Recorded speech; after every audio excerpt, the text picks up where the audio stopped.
4 summers ago, Caleb Rourke was the poorest man in Mercy Ridge. The bank had a red folder with his name on it. His neighbors had jokes, and the county's biggest land baron had already picked out where he wanted to build. Once Caleb's family farm was dead. They said Caleb's black seeds were cursed. They said his grandmother hid them because they killed soil, poisoned wells, and brought sickness up through the roots. But today, those same people are parked outside his machine shed before sunrise, holding lease papers in both hands, begging him to let them farm under his name. Because Caleb's forbidden grain did not poison Mercy Ridge, it exposed what was already rotting underneath it. And the first contract written against that so-called curse was worth $48 million. Mercy Ridge, Kansas, was the kind of town that pretended land was sacred while selling it one foreclosure at a time. The soil had once been black and deep enough to swallow a boot. Then the corporate leases came, then the chemical programs, then the new seed packages that promised control, but demanded more water, more nitrogen, more debt, and more obedience every season. By the time Caleb returned home, the town no longer looked like a farming community.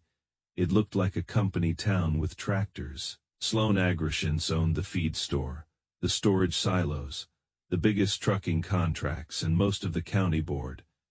Victor Sloan did not need to threaten people loudly. He had learned that a bank letter in a white envelope could scare a farmer more effectively than a gun. Caleb had been away for 11 years, working route logistics for a freight company outside Omaha. He came back only because his grandmother, Lenora Rourke, died in late February, and someone had to stand beside the open grave while the wind pushed dust across the cemetery. Lenora left him 240 acres, one farmhouse with a sagging roof, a row of broken irrigation pivots, and $386,700 of secured debt at High Plains Trust.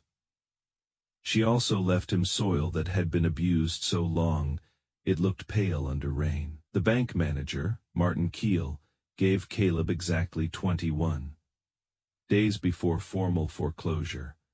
Victor Sloan arrived the morning after the funeral.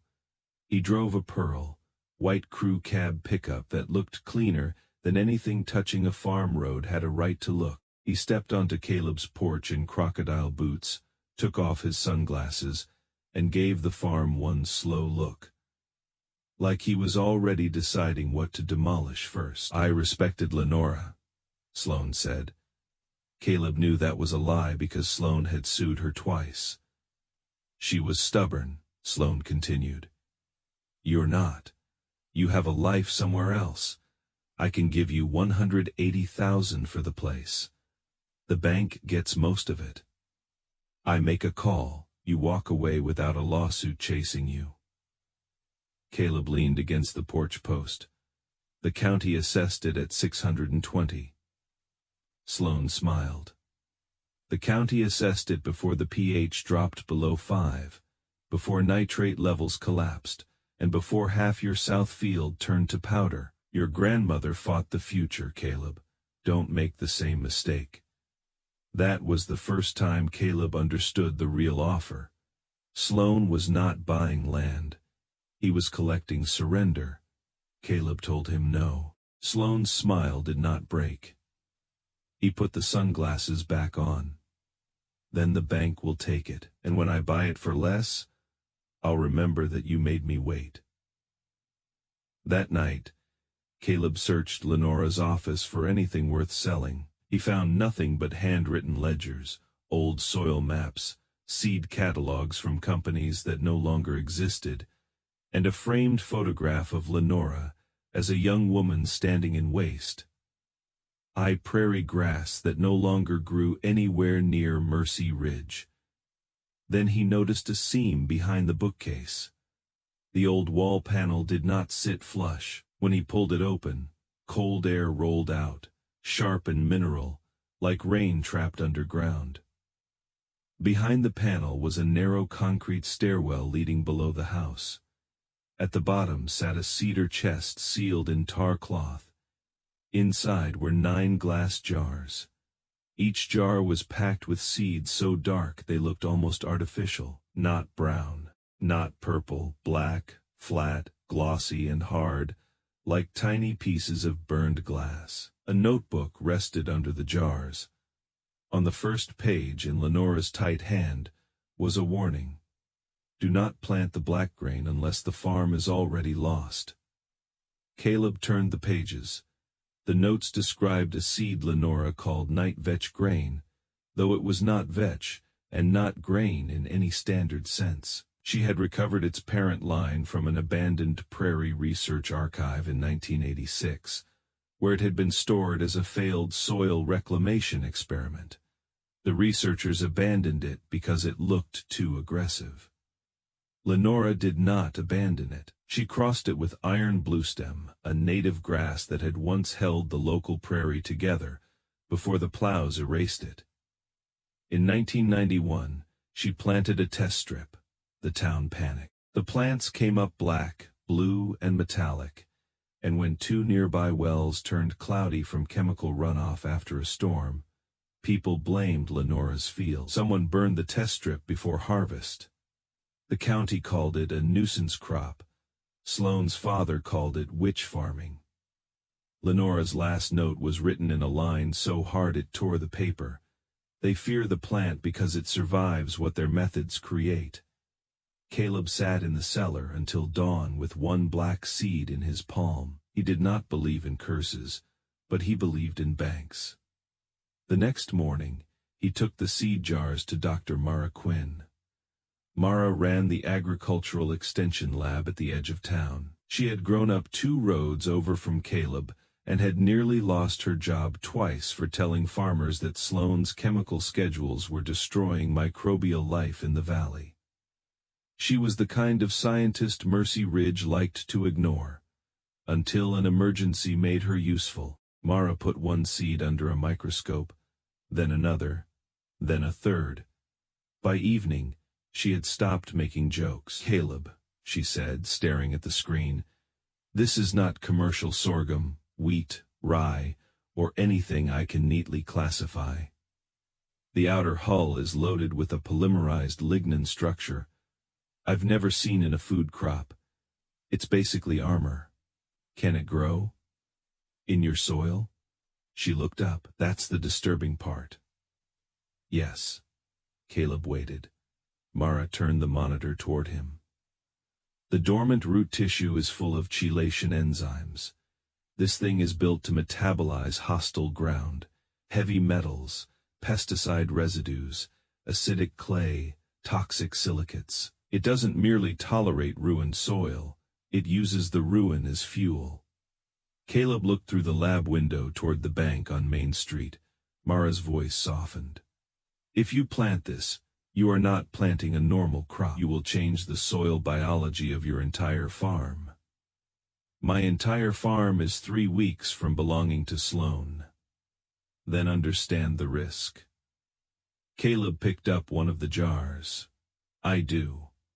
Planting 240 acres with an ancient seed line and failing equipment should have been impossible." Caleb made it miserable instead. His tractor was older than he was. The hopper jammed every few rows because the seeds were heavy and slick. Twice, he had to crawl under the planter in freezing mud to clear the feed plates by hand.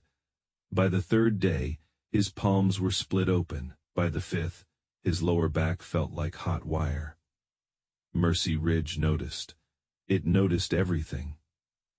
At the diner, men lowered their voices when Caleb came in.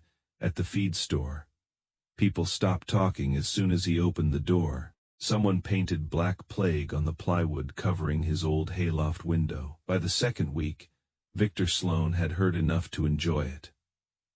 He stood at the edge of Caleb's north field with Mayor Ellis Ward and 2 county commissioners, all 3 of them pretending they had come for public safety.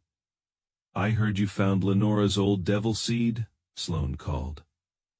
Caleb kept greasing the planter chain. "You're going to embarrass yourself before the bank even gets the keys." Caleb wiped his hands on a rag. Then you can watch from the road." The first shoots emerged 11 days later. They were not green. They broke through the cracked clay in thin black spears, each one edged with a blue sheen that caught morning light like oil on water. By sunset, the fields looked bruised. By the end of the week, the rows were visible from the county highway, dark lines stitched across land everyone had already declared dead. That was when the drought came. It began as a dry forecast and became a season without mercy. The ponds pulled back from their banks. Pastures yellowed. Irrigation pumps ran through the night on Sloane's leased acreage, drawing deep water from the same aquifer Mercy Ridge had been told would last forever. Then the restrictions started. By July, the county had banned residential lawn watering. By late July, Sloane's corn was curling in on itself, despite the pivots. The leaves turned gray at the edges, soybean pods aborted. His fields made a brittle sound in the wind. Caleb had not irrigated for 26 days. He could not afford diesel. He could barely afford groceries. But the blackgrain was not dying. It was climbing. The stalks rose thick and dark, not round like corn, not soft like wheat, but ribbed like old iron. The leaves were long, black-green, and sharp enough to cut skin. In the worst heat of the afternoon, when every other field seemed to shrink under the sun, Caleb's crop lifted toward it. From the highway, the contrast looked impossible. On the west side, Sloane Agrichance had 10,000 acres of fading yellow. On the east, Caleb Rourke had a 240-acre wall of black-blue living metal. People stopped blaming the weather. They blamed Caleb. The first accusation came from Donna Vale, whose family leased 300 acres to Sloane. She stormed into a county meeting carrying a jar of cloudy tap water and slammed it on the table. "That crop is pulling poison through the ground," she shouted. "My water tastes like pennies. Lenora's curse is back." Mayor Ward did not need convincing. He owed his last 2 campaigns to Sloane's donations. 2 days later, a sheriff's cruiser and a county truck rolled up Caleb's driveway. Mayor Ward stepped out holding a paper packet. "Emergency agricultural order," he said.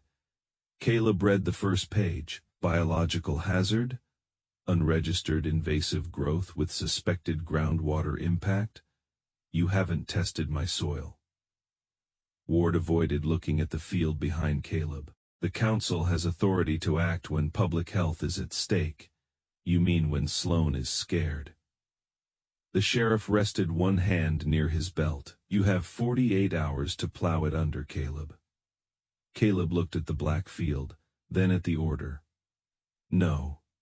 That night, he slept on the porch with a thermos of coffee and the old 12-gauge Lenora kept behind the pantry door.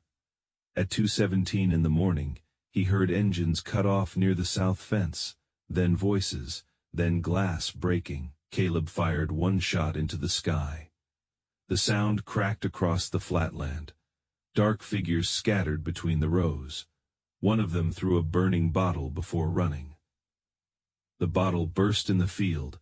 Flame ran through dry grass along the edge. Caleb sprinted toward it with a shovel, lungs burning, convinced he was about to watch the last thing his grandmother left him turn to ash. But when the fire reached the blackgrain, it died. It did not spread from stalk to stalk. It did not climb the leaves. The flames licked the dark hulls, flared blue for one breath, and went out as if the plant had swallowed the heat. Caleb stood in the smoke, shaking. Then he began to dig. The first root was as thick as his thumb. A foot down, it widened. At 3 feet, it was still going straight, punching through hardpan like a drill. Mara arrived before sunrise.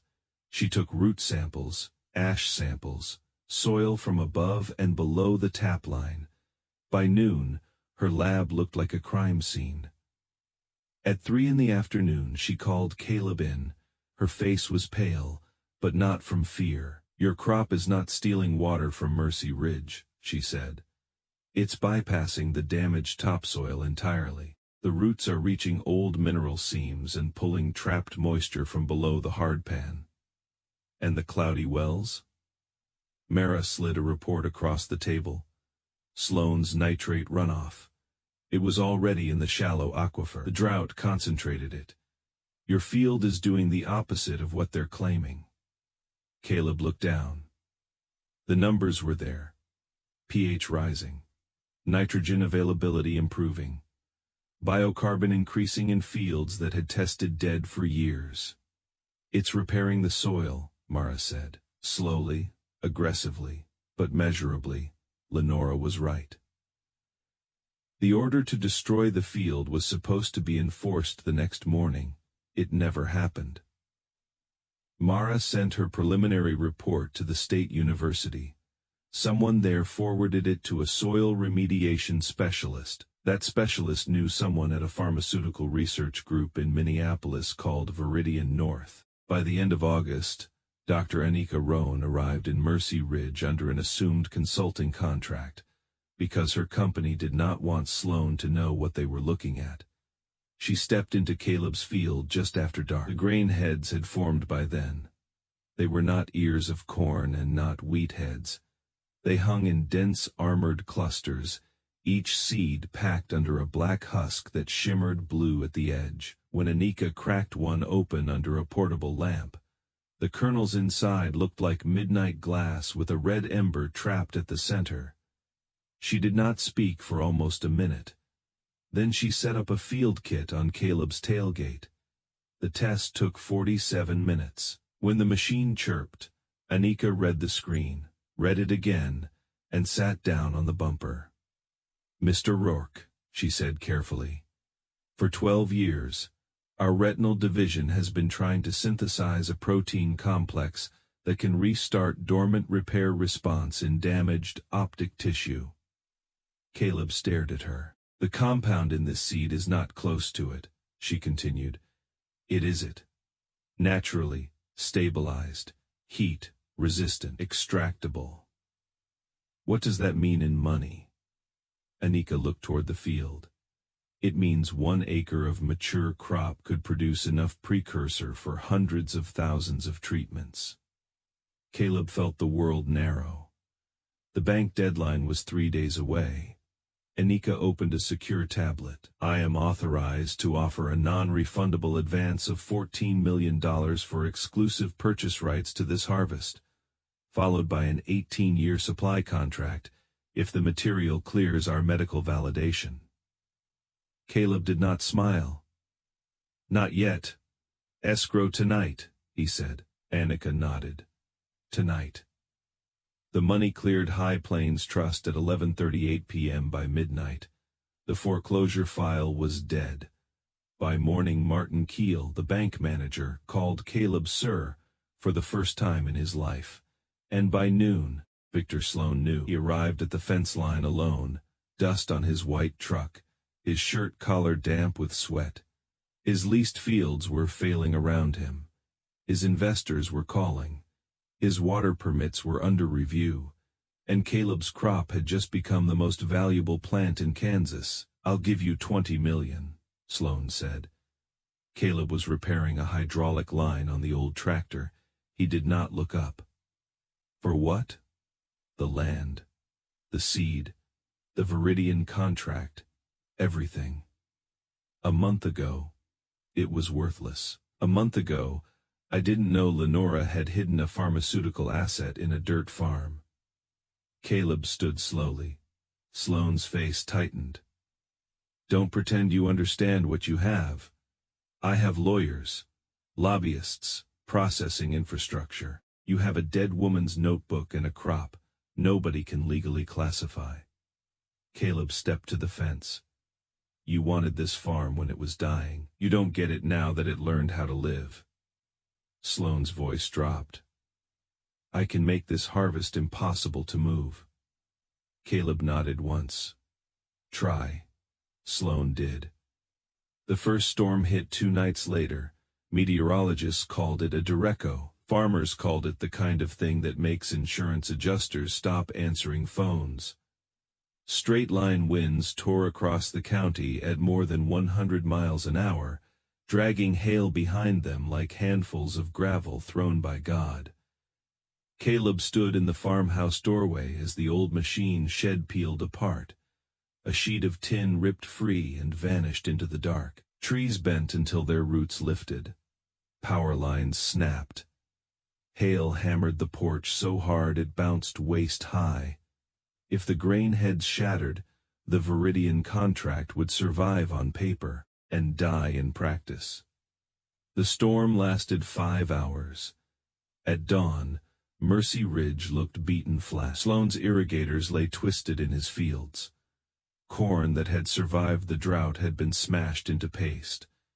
Grain bins were dented. Barns split open.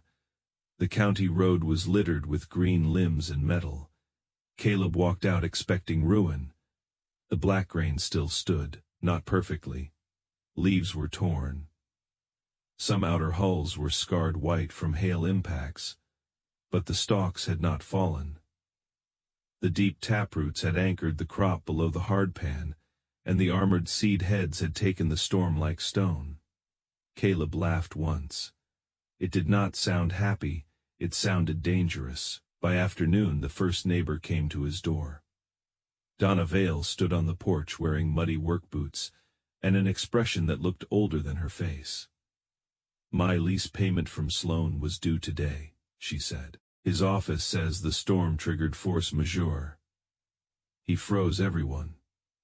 Caleb said nothing. "My husband's combine is financed through High Plains Trust. We miss this payment. They take it. We miss the next one. They take the house." She looked at the ground. "I said your grandmother cursed us. I was wrong." Caleb could have shut the door. A part of him wanted to. Instead, he asked, "How many acres do you still own outright?" 80. "I'll buy the debt attached to your house and equipment by close of business. You keep living there. You sign a 10-year production lease under my soil program. Mara tells you what goes in the ground, what does not, and when.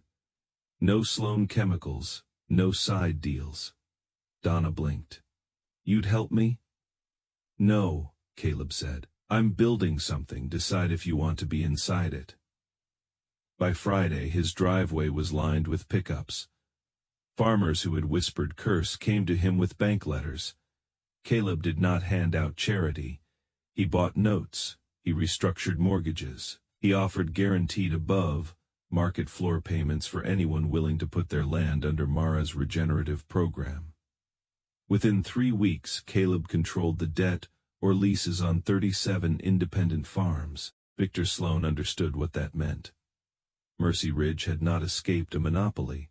It had changed owners. But there was one difference. Caleb's power grew from soil that was healing.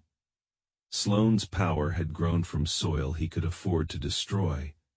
Cornered men do not become honest. They become careless. Sloan hired a private security firm out of Wichita to recover proprietary biological material. That was the phrase in the invoice. What it meant was 4 men in black field gear cutting through Caleb's fence at 1:04 a.m. to steal seed from the climate. Controlled containers Viridian had staged behind the barn. Caleb expected them. Mara had discovered something else about the crop after the attempted fire. The sap inside the stalks carried defensive alkaloids in a liquid matrix. Exposed to sudden heat and oxygen, the sap did not burn. It cured. Fast, hard, almost like volcanic glass. Caleb did not booby. Trap the containers to injure anyone. He did something better. He turned the locks into evidence. The first intruder put a thermal cutter to the steel hasp. Heat hit the hidden pressure seal. Black sap sprayed across the lock, the cutter, and his gloved hands. In 3 seconds, it expanded and hardened into a glossy black mass that fused the tool to the container. "And the man to the tool," he screamed. The floodlights came on. Caleb stood on the porch holding a camera. Beside him were Mara, Dr. Annika Rohn, and Sheriff Luis Ortega, who had spent the week realizing that Sloan could no longer protect him. "Gentlemen," Caleb called, "you are on video attempting to steal federally documented pharmaceutical crop material from a secured site." One of the men reached for his waistband. Sheriff Ortega raised his pistol. "Don't." By sunrise, the footage was with federal prosecutors. By lunch, the security firm had turned over Sloan's signed order. By dinner, Victor Sloan was arrested in his own office, while 3 local reporters filmed through the glass. But Sloan had one weapon left: lawyers. 2 days before Viridian's armored trucks were scheduled to leave Mercy Ridge with the harvested grain, federal vehicles rolled up Caleb's drive, white SUVs, state plates, 2 marshals, one man in a gray suit who introduced himself as Deputy Administrator Jonah Pell from a joint USDA environmental response team. He handed Caleb a sealed injunction. "Your crop has been classified as a suspected invasive bioengineered organism pending review." Mara stepped forward. "It isn't bioengineered." Pell did not look at her. "The court order authorizes quarantine and destruction of the harvested material if containment risk is established." Caleb read the name on the petition. Sloan Agrescience. Even from a holding cell, Sloan had found the right fear: not theft, not ownership, contamination. The order froze the harvest in place. If the grain did not leave by the contract deadline, Caleb could lose the long-term deal. If the government destroyed the seed, Sloan would lose. But so would Caleb. Sloan was willing to burn the future if it meant Caleb could not own it. That night, Caleb returned to Lenora's cellar. He read the notebooks again from the beginning, slower this time, no longer searching for hope, but for mechanism. Near the back, tucked between soil maps, he found a packet of brittle photographs. Lenora kneeling beside wild grass in a ravine. Lenora brushing pollen from one plant to another. Lenora labeling small envelopes with dates. Then he found the page that changed everything. June 18, 1988. "The archive line cannot survive our winters alone. The local anchor is the key. Iron bluestem from the West Ravine carries the valley's memory. The cross is stable. If the county ever calls it foreign, they will be wrong. It is more native than the corn they worship." Caleb took the notebook to Mara before dawn. "Iron bluestem?" he asked. Mara stared at the name. "That grass has been considered functionally extinct in this county for almost 70 years. Can you test for it?" "I can try." For 1 hour the farm became a countdown. Federal marshals sealed the containers. Viridian lawyers shouted into phones. Pell prepared the authorization to move the grain to a destruction site. Mara worked from the back of her mobile lab with Caleb's field samples, Lenora's preserved pollen slides, and an old university genetic reference file that took 20 minutes to load. At 9:42 a.m. she walked out holding a printout. She was smiling. "Caleb," she said, "your grandmother didn't import a monster. She resurrected a native." The match was not partial. It was decisive enough to matter in court. Night vetch grain carried a direct genetic inheritance from iron bluestem, a protected native prairie grass listed under state conservation law and tied to a federal recovery program. Caleb took the report to Pell.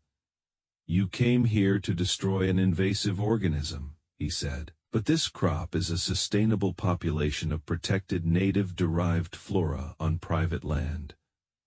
Your quarantine just became interference with a conservation habitat." Pell read the report. Then he read Lenora's notebook copy. Then he made 3 phone calls with his back turned. The marshals removed the tape 28 minutes later. The harvest left Mercy Ridge under escort that afternoon. Sloan's legal trap had snapped shut on him instead. Because once Caleb's land became a protected recovery habitat, Every adjacent acre that had been dumping nitrates, pesticide residues, and heavy metals into the shared watershed became a liability zone. Sloan Agriscience was no longer merely bankrupt from a failed season. It was responsible for contaminating the habitat of a protected native species. The EPA survey took 6 days. The fine was $62 million. Sloan's investors abandoned him before the ink dried. High Plains Trust froze his credit lines. His leased farmers broke contracts. He could no longer pay. His 10,000 acres went to emergency auction under environmental disclosure. The courthouse was full when Caleb walked in. Representatives from 3 agricultural conglomerates sat in the front rows, ready to buy Sloan's broken empire cheap. They had lawyers, binders, and the confidence of men who believed every rural disaster was just an acquisition opportunity wearing mud. The opening bid was $16 million. It climbed to 19. Then 21. Caleb waited. At $22 million, he stood. 22.5, he said, and before anyone else bids, I am disclosing active watershed liability, attached to every acre in this tract. The auctioneer froze. Caleb's attorney handed packets to the bidders. As owner of the adjacent protected recovery habitat, Caleb continued, I have filed civil claims for ongoing contamination against the deed holder of this land. Whoever buys it inherits the lawsuit. The front row began reading. Confidence drained fast when numbers got real. Within 5 minutes, the out-of-county bidders withdrew. The land sold to Caleb. The farm that Sloan had tried to steal became the center of a new agricultural district. Built on the ruins of Sloan's own methods, Caleb called a town meeting the next day. Every seat in the community hall was full. People stood along the walls. Some feared him. Some needed him. Most were ashamed and trying not to show it. Caleb stood behind the podium in a field jacket still stained from harvest. Victor Sloan is gone, he said. His company is under federal seizure. His contracts are void. His land is mine. The room moved with nervous whispers. I will offer leases to every family who lost income under Sloan. You will keep your homes. You will work. You will be paid above market floor rates, but the old farming system is finished. He nodded to Mara, who stood beside stacked binders. Dr. Quinn will direct crop rotation, cover planting, fungal restoration, and chemical restrictions. No synthetic pesticide. No nitrogen dumping, no secret spraying. If you poison the soil, you lose the lease. Mayor Ellis Ward stood up. He had been quiet since Sloan's arrest. But old habits die slowly. You don't dictate county policy, Caleb. Caleb looked at him. You took $94,000 in illegal campaign support through Sloan vendor accounts. The room went silent. Caleb placed a folder on the podium. Resign by noon, or I give this to the state attorney general. Ward sat down. By the end of the week, he resigned. By the end of the month, Mara Quinn was interim county agricultural director.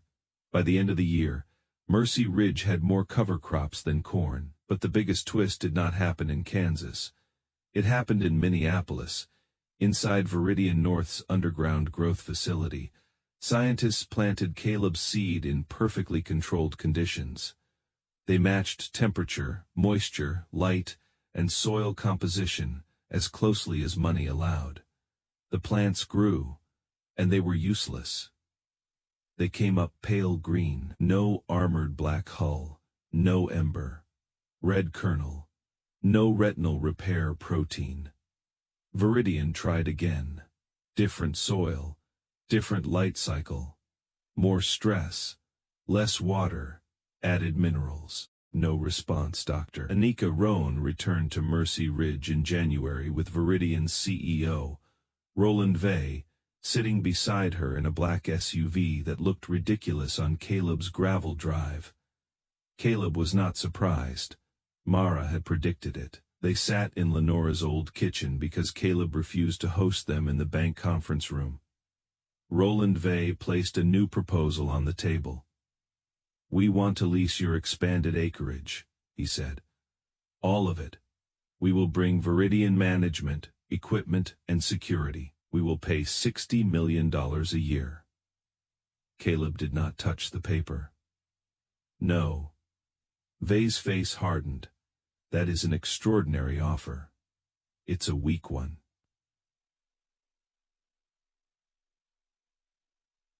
Annika looked at Caleb like she already knew the next sentence. Caleb leaned back. "Your labs failed because the seed does not make the compound in clean dirt. It makes it when Mercy Ridge soil threatens heavy metals, the old pesticide residues, the acidic clay, the native fungal network Lenora protected under this farm. That stress turns the plant black. That stress makes your medicine." Vey said nothing. "You do not need my seed," Caleb continued. "You need my dirt. You need my farmers. You need the damage Sloan left behind, repaired slowly enough to keep the plant defending itself." Vey's jaw worked. Caleb slid the proposal back. "I'm not leasing the valley. I'm becoming your partner. You spin off the retinal drug division into a new company. I receive 38% equity, board voting rights, and the extraction refinery gets built here. Mercy Ridge gets the jobs.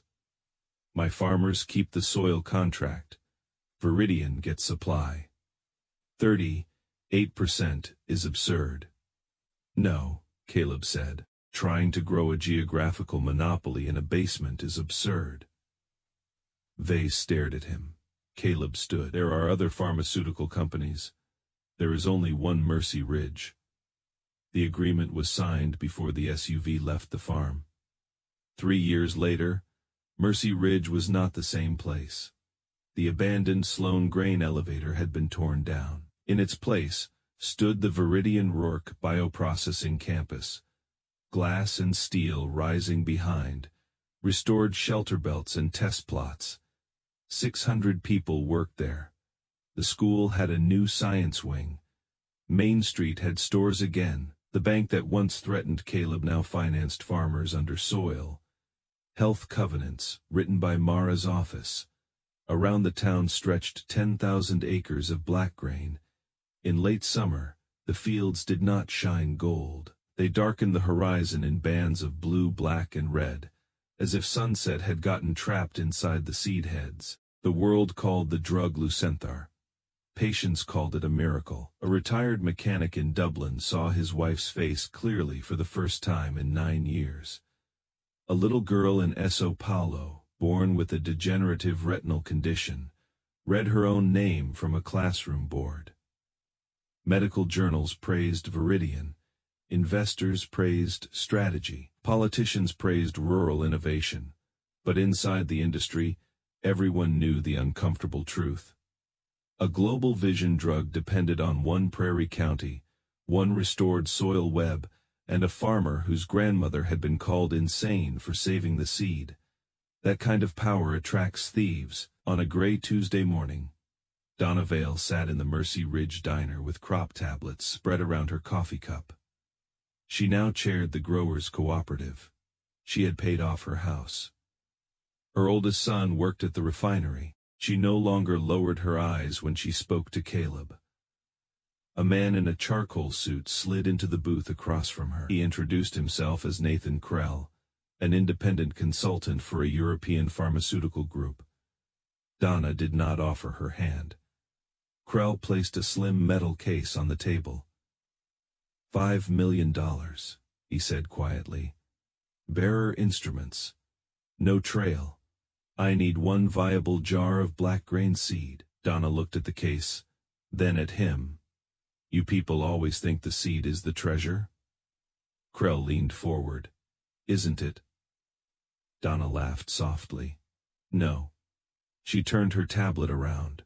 On it was a route map layered with fungal signatures, mineral stress readings, and county soil zones. Caleb and Mara spent 2 years making sure no one could steal this valley in a jar. The current generation of seed is dependent on our fungal network, planted outside the registered Mercy Ridge soil web, and it germinates weak, aborts the black hull, and dies before the second leaf. Krell's expression changed. Anna pushed the metal case back toward him. Victor Sloan thought land was something you bought after you ruined the people standing on it. Caleb made land into something people protect because it protects them back. She picked up her coffee. Leave before I call the sheriff. Krell left, the case left with him. That evening, Caleb walked alone to the old ravine west of the original Rourke farm. The native grass Lenora had photographed decades earlier was growing there again, protected now by law, fencing, and a town that had finally learned the difference between control and stewardship. He stopped at Lenora's grave under a cottonwood tree. The headstone was simple, Lenora Rourke. She listened to the land before it had to scream. Caleb knelt and pressed one hand to the soil. The air carried the faint metallic sweetness of mature blackgrain. Beyond the hill, the processing campus lights blinked on one by one. Beyond that, 10,000 acres of dark living armor moved in the wind. His grandmother had not left him a curse. She had left him a witness. The blackgrain had witnessed the poison. It had witnessed the arrogance. It had witnessed the men who called destruction efficiency, and debt discipline, and surrender progress. Then it grew from the damage they denied. It healed the soil by feeding on what they had buried. It saved the town by making the town face what had been killing it, and it gave Caleb the kind of revenge Victor Sloan never understood. Not a burned barn, not a broken jaw, not a public insult, a system rebuilt so completely that the people who once begged for his failure now depended on the future he controlled. Caleb stood as the wind rolled through the black fields. The harvest was almost ready. The world was waiting. And Mercy Ridge, the town that tried to bury the Rourke name, now lived because of the roots Lenora had hidden in the dark.